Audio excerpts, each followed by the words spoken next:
Hi, thanks for watching Talk Local on Rogers TV. I'm your host, Haley Zimak.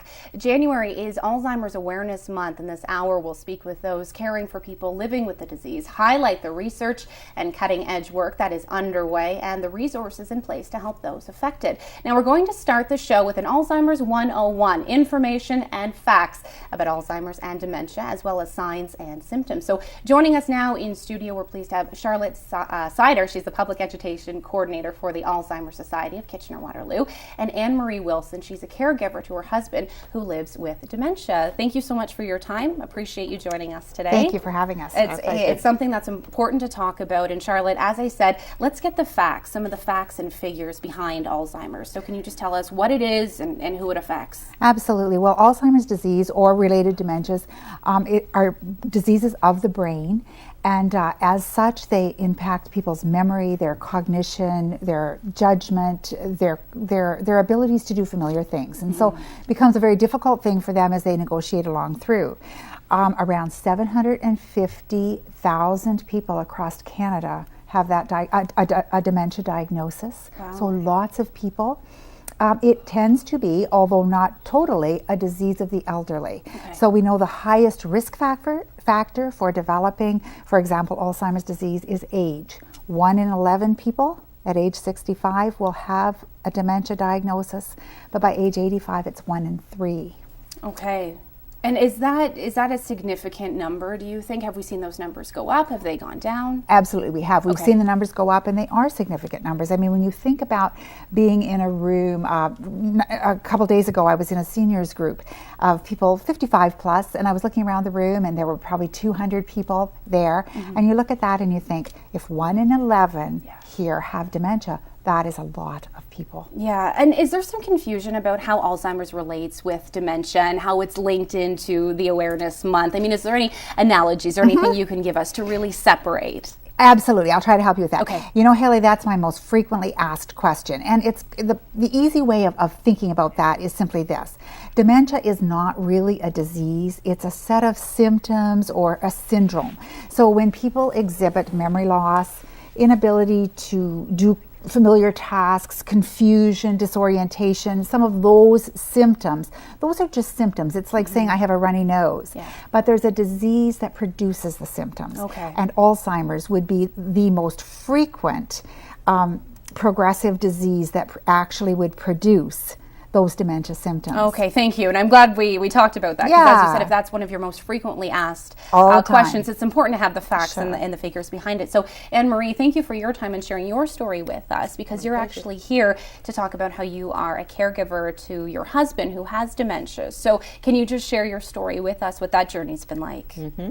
My husband's name is Carl, and he was diagnosed 7 years ago with dementia at the age of 68. So we immediately got to the Alzheimer's Society because we believe in attacking whatever we need to attack.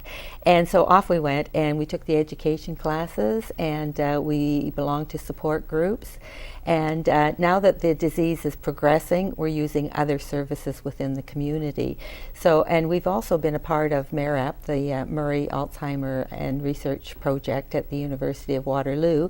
And that's given us a sense of purpose, and as well as doing things at the Alzheimer's Society. So it keeps us abreast of what's happening, gives him a feeling that he's doing something constructive, and so things are going really quite well for us. And has it been, I don't want to use the word easy because I understand it can't be easy, but with the resources in place, has it been easier to live with this and continue on living a full and healthy life because there are so many resources available locally? Absolutely. Okay. And it's unfortunate. I really encourage people to, once they're diagnosed, to make sure that they get connected with other groups. And so you can get support from other people. When you learn about the disease, the fear of the unknown is gone. You can do your planning for the future, such as your financial planning. If indeed placement is necessary in the future, you would do your research related to placement. And it is much, much easier, no question about it. And I think that's a great point to make. Is there a fear of the unknown? I mean, do you think there are more people who are living with this who aren't diagnosed because they are scared to talk to someone about it, or they don't know what's happening, so they just decide not to seek treatment. Absolutely. We see people all the time. We get calls often from people who will say, my mother is exhibiting signs, but we don't want to do anything. We're just going to kind of hide it and try to just meander through this the best we can. We'll handle it as a family. But, that's really pretty counterproductive. Knowledge is empowerment. Knowledge enables people, don't you think, to just say, this is what I'm facing. This is what I'm going to do about it. And you get more support that way. Absolutely. Because number one, we see ourselves as advocates. So my husband will walk up to people and say, I have Alzheimer's disease. So he's kind of eliminating any problems that people might have with it. And the other thing is the safety, because everybody knows he has Alzheimer's disease. So if we happen to be out with family or friends, they keep an eye on him just in case he needs a little bit of help. And you've both been like that right from the beginning. As soon as you found out, not hiding anything, you were open, talking about it. Wow. Wow. Because my husband was still employed. So we had to make the decision that, he could no longer do contract positions. And my husband said to me, so what do we do? I've got this diagnosis. And I said, well, you just call them and say, it's been a good run. Thank you very much. I've got Alzheimer's disease, and I just feel it's a responsible thing to not do this anymore. And what kind of reception did he get from his employer and then from your friends and your family and people that you've been so open Wonderful. with? Yeah. Wonderful. Everybody wants to help him. Sometimes they overdo a bit. Okay. They think maybe his memory's gone completely, which it has not. So they have to find themselves in a comfort zone too. So we try very hard to tell people, what kind of a stage he's at and what kinds of help he might need. And is that something that you advocate for as well? I mean, you want to be sensitive, of course, and understanding, but that's a great point. You don't want to overstep your boundaries either. Exactly, and that is one of the reasons why the Alzheimer's Society of Kitchener-Waterloo is so very committed to education. People want to help, but sometimes they're not clear as to how to best help, and they're frightened, and so in that frightened state, they just step back and do nothing. And so part of our whole reason for education is to help people feel, by gosh, I know how to help my neighbor, or I know how to help my former employee. Okay, I can make a difference. And that is something you're going to stay with us in studio for one more segment. So when we come back, Charlotte, you are going to educate us about what people can do, signs and symptoms as well. Charlotte and Anne-Marie are going to stay with us in studio for one more segment. Lots more great show coming up. We'll talk about other resources in the community, cutting edge research that's underway as well. We'll have the University of Waterloo on a little bit later on. We'll be back right after this. Welcome back. Thanks for watching Talk Local on Rogers TV. It is Alzheimer's Awareness Month. We're pleased to have Charlotte Sider still in studio with us and Anne-Marie Wilson. Now, Anne-Marie is a caregiver for her husband who has dementia, and Charlotte is the public education coordinator at the Alzheimer's Society for Kitchener-Waterloo. So I know education is part of it, but you do so much more at your organization. So just tell us about what you do and how you help support people like Anne-Marie's husband. Sure. Well, the Alzheimer's Society really believes that this diagnosis is a bend in the person's road. But we always say to folks, a bend in the road is not the end of the road. And so to sort of support that, we offer supportive counseling. If people are needing to talk to someone one-on-one to kind of normalize things and to get some strategies together, they have the benefit of our dementia support counselors free of charge. Okay. They also can access supportive groups. There are 12 or 15 groups throughout the city for persons with dementia and for their care partners. And they can be in groups with other people who have a very similar challenge, similar issues that they're working through.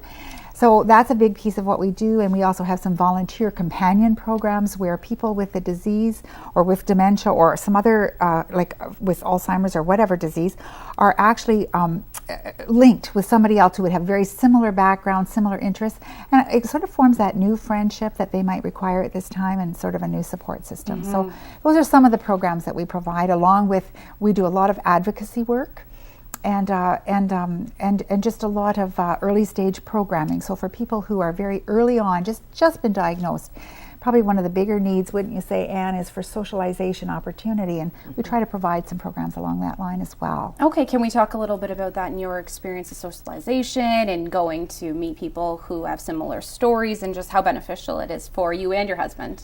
Well, it is beneficial. Number one, your life does change, and as we've come along in the road, we no longer can do the things we once did, and that's nobody's fault. It's just a fact of our lives. So there's no more ball ballroom dancing and there's no more sailing, that sort of thing. But when you go into groups that you know that are doing things that you're interested in, such as there's an art group at the Alzheimer's Society at KW, and they go around to the museums and to the to art shows, and they do little projects and that sort of stuff. It's great fun for people. And just because you've been diagnosed doesn't mean, as Charlotte says, the end of the road.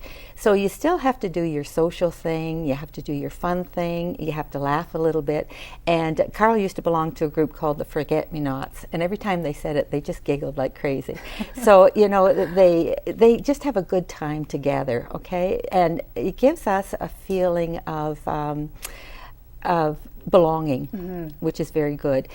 Getting out and doing some public speaking and doing some advocacy work, we feel really good about that, because a lot of people just do not understand the disease, or if they get a diagnosis and somebody gives them a pill and you go home, you've got dementia type of thing, you need a little bit of support around that, and get out and do your thing as long as you can, because you're still a human being. Yeah. You still have needs, you still have likes, and you can still laugh. And I'm so glad to have this conversation with the two of you and other people on the show to share this information.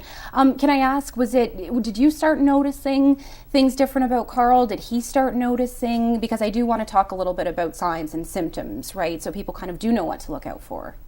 I noticed it. Okay. Before he did. However, in hindsight, he recognized he has quite a mathematical brain, and he could do a lot in his brain, and he found he had to write things out and so forth, but he didn't see that as a problem. He just thought that was just aging. And then we had trouble with the checkbook, and then we would be talking, and I'd say to him, where are we in this conversation? We seem to be going around in circles. So I had to change my communication style and be more specific with what I was saying. And, when you're talking to people and you know people for a lot of years, you can pretty well guess what they're going to do. That stopped. Oh, okay. We couldn't do that anymore. So I thought perhaps he was just turning me off or he wasn't hearing me. So we had his hearing tested. And now everybody's different, by the way, and their journey is different. But we did find out that his hearing in his left ear was gone in the center decibel. So we started, researching from there. And he had an MRI, it showed atrophy. And then, through education and, different approaches to life, we carried on. Okay. Charlotte, what are some of the signs and symptoms? They could be the same as Anne-Marie Husband's, or they could be different. Absolutely. She's really talked about a lot of them, but it just to sort of, recapture what she said. Memory loss that's unusual. It's not just forgetting a name once in a while, but a memory loss that really affects your day-by-day activity. Inability to do familiar tasks. So the woman that used to be able to cook a turkey dinner at Christmas, and suddenly she can't put together, a cup of coffee with a cookie kind of thing. Okay. So those kinds of things, language changes and personality changes, difficulty with mathematics or with abstract thinking. Some of those kinds of things are warning signs. But the big deal really is about the need, when you suspect something, not to be afraid, but to go to the doctor. Get thyself to the doctor, and begin a process to get a really good diagnosis. Early detection is really helpful. And how does that extend one's life and make their life better with early detection? Why is it so important? Well, it isn't that we have a cure yet. Right. Now the researchers are working on that, and we live for the day that will happen. But until a cure comes, we do have some medication that will keep people functioning better longer, as long as the medication's working well. But the opportunity to have that medication, it's only by prescription. And that comes through your medical doctor. Exactly, yeah. And the second thing is there's a lot of really good research about a couple of areas of lifestyle that really impact and help people already with the disease. So for example, physical exercise, very key component. Your husband, great golfer. Okay. 18 holes of golf all summer long. Okay, good. I'm sure it's helped Carl to stay functioning so well. Do you like golf too, or you just... No. Okay. Yeah. She just supports his... You go, honey, and have a good time. I'll sit and read and relax, right? Exactly. Okay, so physical activity is important. And social interaction and social engagement. So Okay. something happens as people communicate and converse and are involved that is also very good for their brain. Okay, I know there's so much information. I wish we could talk for longer. We are almost out of time. But Charlotte, where can people go for more information? How can they get in touch with you if they think they're seeing some signs, some symptoms? They just need some help, where do they go? They should call 519-742-1422 and just ask there to speak to a dementia support counselor. That's probably their first line. And if they want to do some research online, you have a great website as well. We do. It's under construction right now, but it will be great soon again. Okay. Well, it was good when I looked at it. Well, thank you so much for your time. Appreciate it. Anne Marie, thank you for sharing your story with us as well. We really do appreciate it. Do stay with us. Lots more show coming up. We are going to speak with a member, the director actually, of the Murray Alzheimer Research and Education Program out of the University of Waterloo, or MARUP, as you've heard Charlotte and Anne Marie reference it. Do stay with us. We'll be back right after. Welcome back. Thanks for watching Talk Local on Rogers TV. It is Alzheimer's Awareness Month, so we just had our Alzheimer's 101. We are talking about all the information, the resources that are in place. You can always get involved in our conversation as well. If you'd like to share a story of your own, do you recognize the signs and the symptoms? We're on Twitter at TalkLocalWR. You can email the show as well, talklocal@rogers.com. Pleased to have Sherry Dupuis in studio with us now. She's the director of the Murray Alzheimer Research and Education Program, also known as MARUP, though, which is a little bit easier. So Sherry, welcome. Thank you so much for your time. Thank you for having me. Pleasure to have you. Great to talk to you. Anne Marie and Charlotte both mentioned MARUP. We haven't gotten into it to a lot of detail, though. So tell us what you're all about and what you do. So we're primarily an innovative center that is focused on conducting rigorous research and ensuring that research gets put into practice. And so our founder, Ken Murray, had a real concern about the amount of research that was being conducted that was sitting on shelves when it could be really helping to inform decision making in practice. Or some of it maybe wasn't relevant to the issues that people were facing in practice. So our goal is to do that research, but then really find creative ways to ensure that it transforms dementia care so that all people experiencing dementia have the highest quality of life possible. Okay, because that is the goal, right? We know there's no known cure. We know people are working hard at it, and that's exactly what you're doing. Yes. Let's talk about how you integrate research and activities and some of the partners you have in this quest to alleviate or put an end to Alzheimer's. So we believe very strongly at MARUP that we cannot meet the needs of people with dementia and improve quality of life unless they work with us to figure out how to do that. Okay. So we bring together and actively involve people living with dementia, family members, so Anne Marie and Carl have been actively involved with our organization, professionals from community sector and long-term care, so we have strong partnerships with Alzheimer chapters across the country. Okay. And we bring them together to identify priorities, pressing priorities in dementia care and support, and work with them to find solutions that are going to be relevant to people and families who are diagnosed with an illness causing dementia, but also doable in practice. Because that's we the need key, isn't that's it? the key, because we need solutions. We often come up with solutions, but when you go to put them in practice, they don't actually fit the current system. So we need to be able to figure out what needs to shift, how can we shift care and support. And what are you hearing? What are some of the main concerns people are coming to you with, and those pieces that you really need to work to fit a little better? Yeah, so there's a number of things. One is we had a priority setting exercise a few years ago, and one of the things that we kept hearing over and over again was that people who were newly diagnosed in families, very much what Anne Marie had said, were often told they had the diagnosis, perhaps given medication, and then told to go home and prepare to die. This is simply unacceptable. And so what we knew is that people with dementia are very capable, particularly in early and moderate stages of the disease, to contribute to their life and their own care, but they need the information and resources and supports to be able to do that.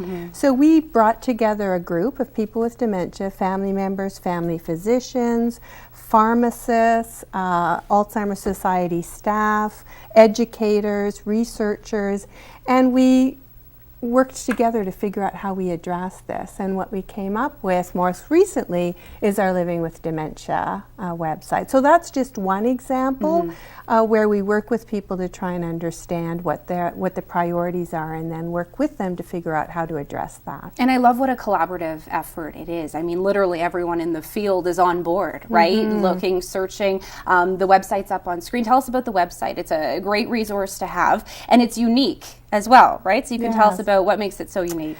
Well, the cool thing about our approach is that people with dementia work with us to really identify the information that's most relevant to them, but also what they need in order to make it accessible. So some people have issues with the written word, and so we have video clips, and we're hoping that at some point to have a lot of the information available through video clips. So for those who have trouble with the written word can hear the information. We have translated into French, which is one of the few resources where the entire site has been translated into French. We are at the end of each section, so working with people with dementia, we determined that there were 4 key areas that they were looking for information on. What are those? One was healthcare. One is living well, so how to continue to live well. One was care and support, so what are the supports and services available in the community? How do you access that?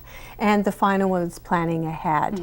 And so we worked with people with dementia to identify information that was out there, and then evaluate it in terms of its reliability, validity, relevance, accessibility, and then worked with them to rewrite the content so that it actually was accessible to them. So the whole website's been written for their eyes and for family members' eyes, so it's very accessible. Wow, and to have this information available at your fingertips is just invaluable, right? Because those are the 4 keys, and I love, an earlier guest said it's not the end of the road, it's a bend in the road. So to be able just to log on and say, okay, how can I continue living well, right? How can I continue to live my life is just so important to have.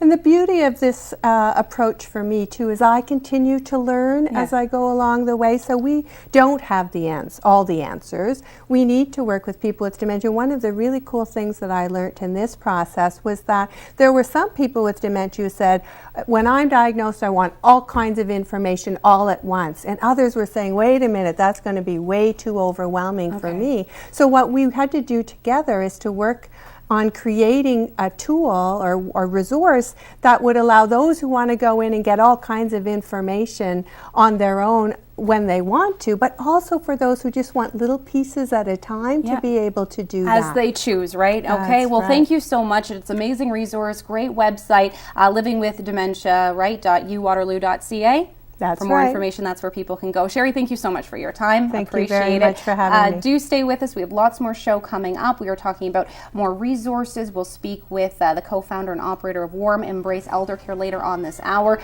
Right after the break, though, we have some cutting-edge research that's going on at the University of Waterloo School. We'll speak with Professor Melanie Campbell. Stay tuned. You don't want to miss that. Hi, welcome back. Thanks for watching Talk Local on Rogers TV. We've been talking about Alzheimer's Awareness Month, so we've been discussing dementia, signs and symptoms, resources in place, talking about really interesting research that's going on right now. We're pleased to have Professor Melanie Campbell joining us in studio from the Department of Physics and Astronomy and the School of Optometry and Vision Science at the University of Waterloo. Welcome, Dr. Campbell. Appreciate your time. Your research is extremely interesting to me. Now, you and your team, you've actually developed a new method of detecting Alzheimer's disease by looking into the eye. So you can say this better than I, so I will leave you to it. What is this research? What are you looking for?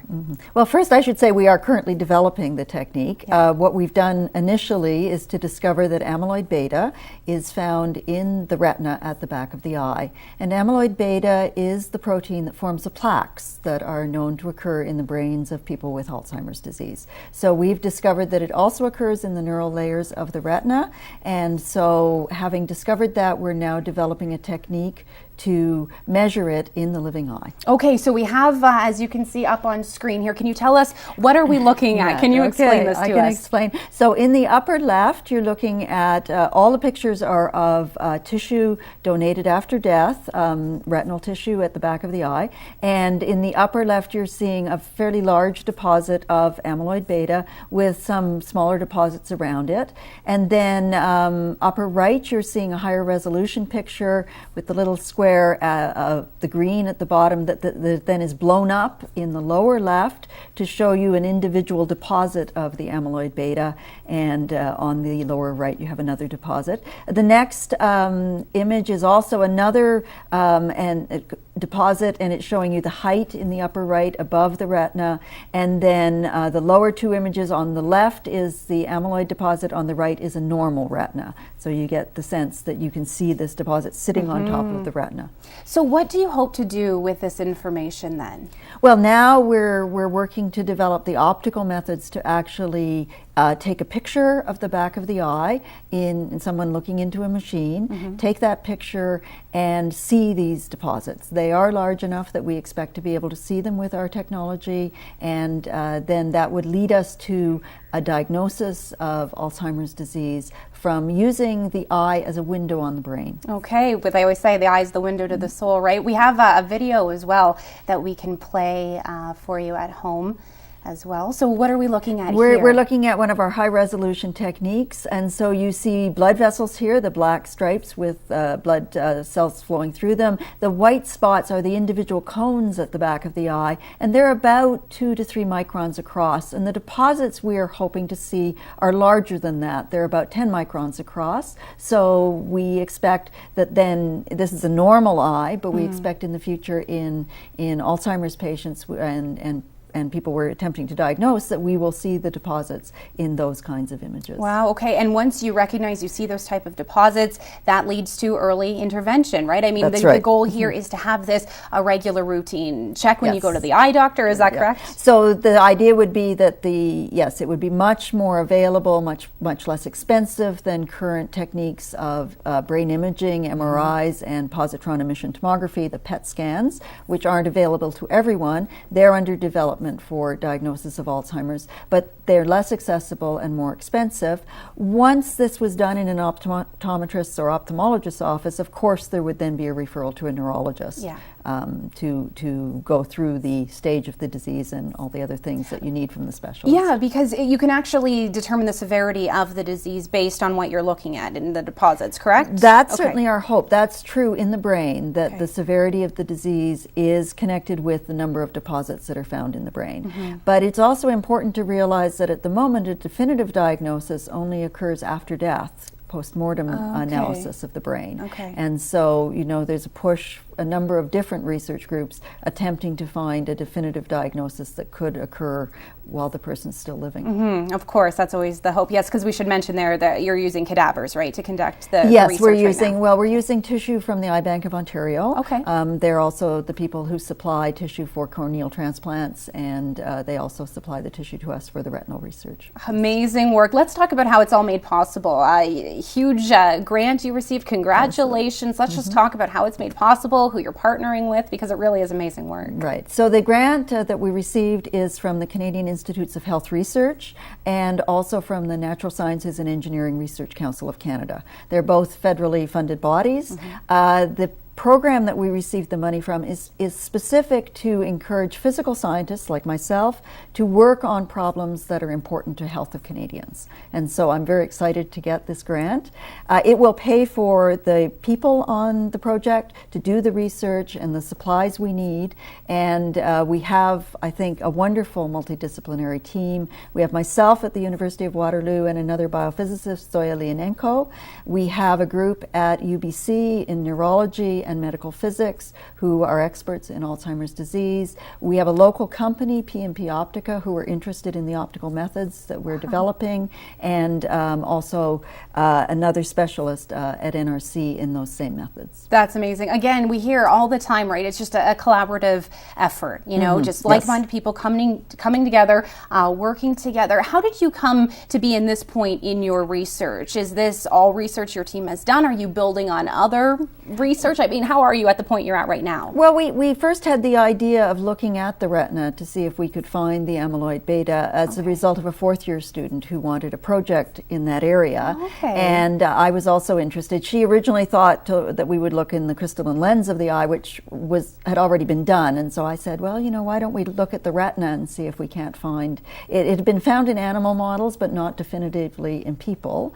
And so she helped to develop the techniques that we're using that gave those images you saw of the amyloid beta deposits on the retina. That is amazing. About a minute left. I'm sure we could talk about this forever. What's next, Melanie? What's kind of the next stage here? Well, next is just perfecting the optical techniques of, we're hoping to perfect a technique that won't require a dye. Okay. And so that's what we're doing next. Once we've done that, then in 2 to 3 years, we hope to be testing and following Alzheimer's patients to prove that the technique works. Okay, very good. Thank you so much for your time and sharing this with us. It was so interesting. Well, we thank appreciate it. Thank you so much.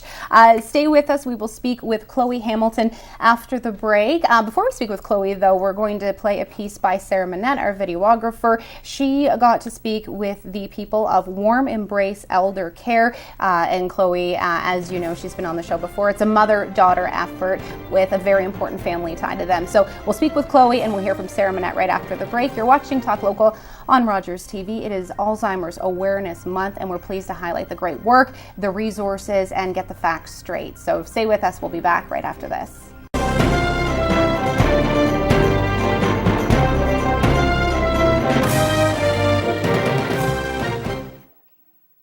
As a mother of 5, Brenda Hamilton felt helpless as she watched her own mother's health slowly deteriorate over a year after being diagnosed with dementia and a move to a nursing home. My mother was placed in a facility, and in less than a year she had passed away. I was the only family member. I was taking care of my mom on my own. I was what you would call one of those sandwich generation women. I was caring for 5 children at home. My mother lived at a distance and was diagnosed with dementia. So I had the challenge of trying to take care of her from a distance, and of course you're not always getting everything relayed accurately. You call, how are you doing, have you eaten, have you taken your medication, and it's always, oh yes, everything is fine, but that's not always the case. So I had my mom, I had her moved closer to me. From her personal experience, Brenda saw a need for elder home care and teamed up with daughter Chloe to found Warm Embrace Elder Care. Warm Embrace is a home care agency. We are located in Kitchener. We serve all of Waterloo Region, Wellington County, and we provide in-home assistance to seniors to help them remain living independently in their own homes. We assist seniors with anything that's non-medical, so we assist with light housekeeping, taking seniors to appointments. We help with personal care, bathing, dressing, food preparation, planning of menus, taking seniors shopping, cooking. Anything that they could possibly need assistance with that's non-medical, we're happy to help with. With our population getting older, Brenda says their services will be vital in offering families more options to help keep their older members in their own homes longer. It's very important to be able to offer options to people in the community. Our society is going to change. The senior population is just going to explode exponentially over the next 10, 15 years. There are going to be more and more seniors in the community that are needing help, and they're not all wanting to live in facilities. So having a home care agency to come in and help out with a few activities of daily living can allow a senior that independence to remain living at home, and it provides great peace of mind and support to family members. Brenda's daughter Avery is also now a Warm Embrace team member after getting on board with the business late last year. She says often there is a decline in health once an elderly family member gets moved to a home. Unfortunately, we always see a decline when people are moved out of their own homes. Most people of our clients have lived there for 40, 50 years, and they don't want to be anywhere else. So it's very important for them to stay where they're comfortable and not have to give away all their things because they're moving to a much smaller room when they're moving to long-term care or retirement home. From their family's personal loss, Brenda is happy to say that they can at least help other families. I think that having that personal experience, it allows us to be able to identify and have just great empathy and compassion for other family members that are experiencing the same things. So we know where they're at. We've been in their shoes, and we can provide a great solution for them. In Kitchener, I'm Sarah Manette for Talk Local. And we have Chloe Hamilton in studio with us. As you heard, she's the co-founder and operator of Warm Embrace Elder Care. Chloe, thanks for your time. Welcome. My pleasure. Thanks for having me. Pleasure to have you as well. And it really is a family affair. I love this. We heard kind of the personal connection there. Was that something that really drew you to this career field, seeing your own grandmother go through something like this? Absolutely.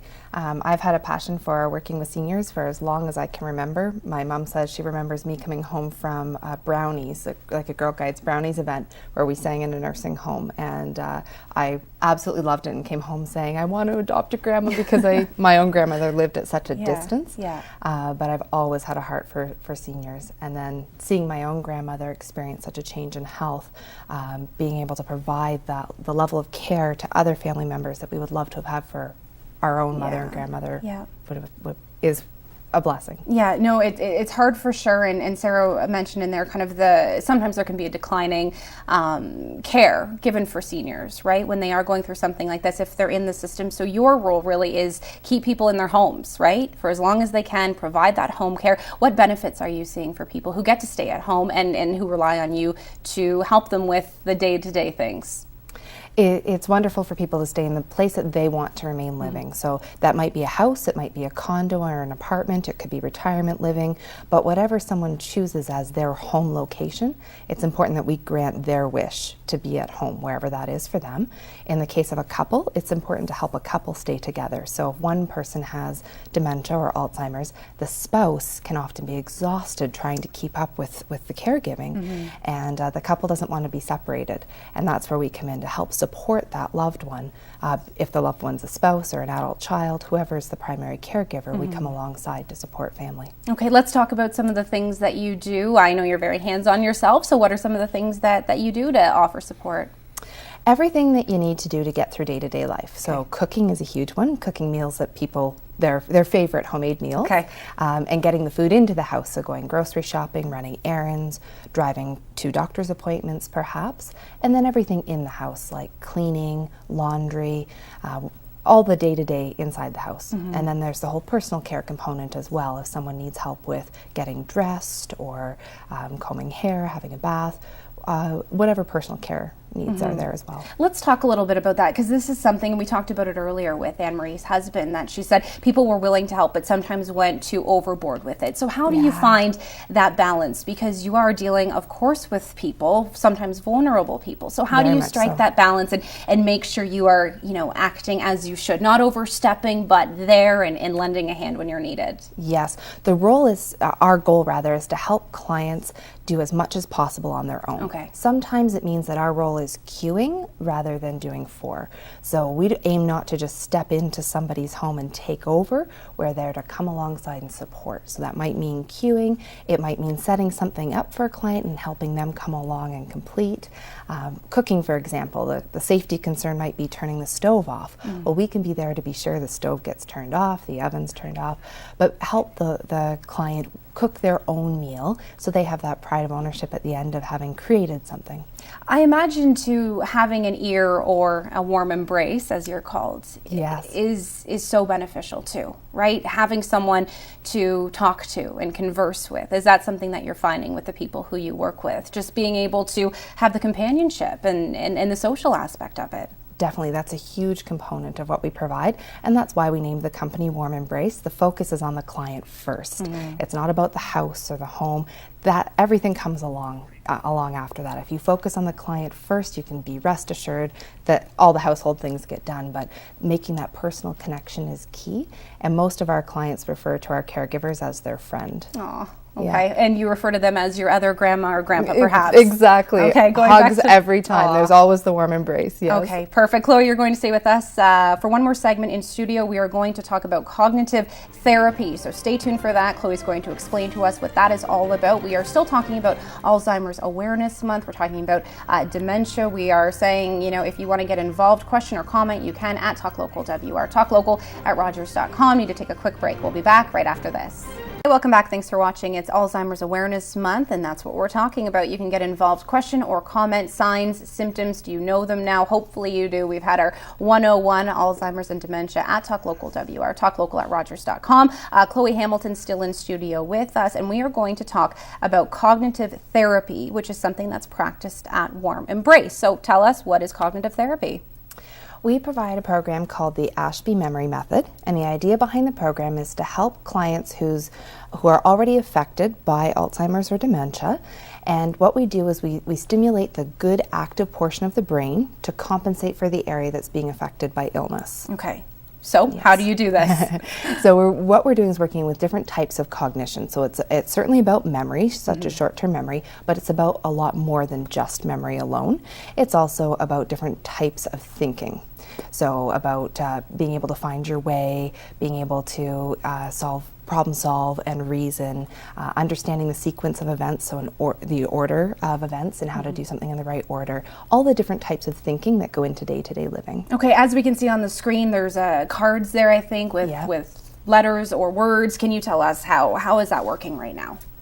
So you're seeing examples of a session a session of the Ashby Memory Method with one of our facilitators, and we work one-on-one with the client. So first you have to figure out which part of the brain seems to be most effective, which type of reasoning do we want to focus on, and then use fun ways to get at that. So you saw cards, now you're seeing flashcards, we use games, we use paper copy, we use an iPad, so a lot of different mediums in order to get at the root cause, but it has to be fun and interesting. Yeah, I like that, and the one-on-one approach is beneficial too, right? Because it's sometimes easier to do things when it's just one-on-one rather in front of a group or a peer or something like that, right? Absolutely. In a group setting, you always get that one person who does all the talking, right? Yeah. And then that one person is gaining benefit, but the other people are not. Okay. So one-on-one allows us to match the individual where they're at. So it's not a canned program that gets forced on somebody. It's matching where that person is, focusing on the things that they enjoy, because you can always find another way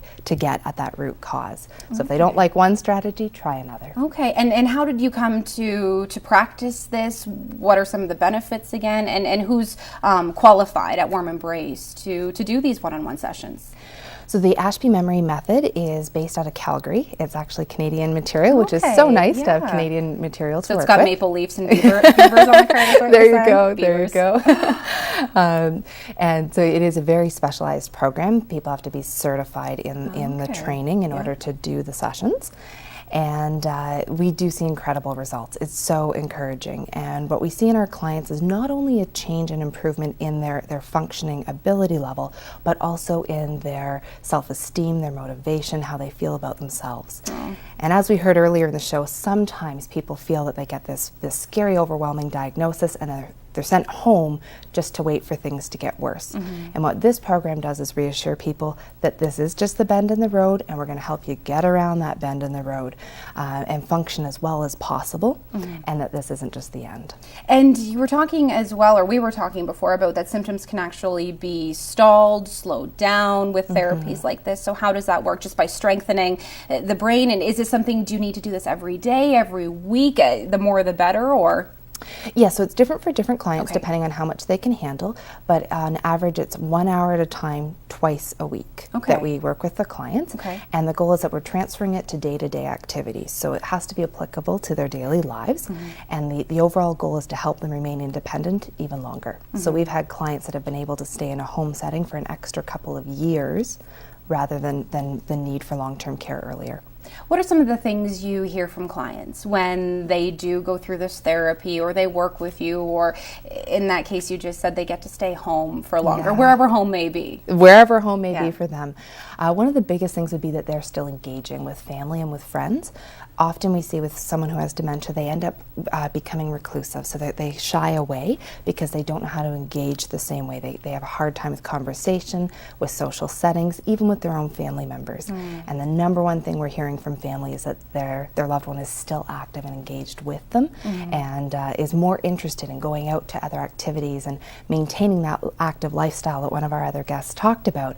But the loved one has to be willing to go out and do these things, and this program helps them to do that. Yeah, and it is important, I think, to have the family support and family involvement. Do you interact with the families? Do you talk to them? Are there sit-down meetings, or do you kind of keep them in the loop as to what's happening with one of their loved family members? Absolutely. Family's a huge component. Sometimes the families are the best able to give us the accurate information to work with, to know which areas we should really focus on for support.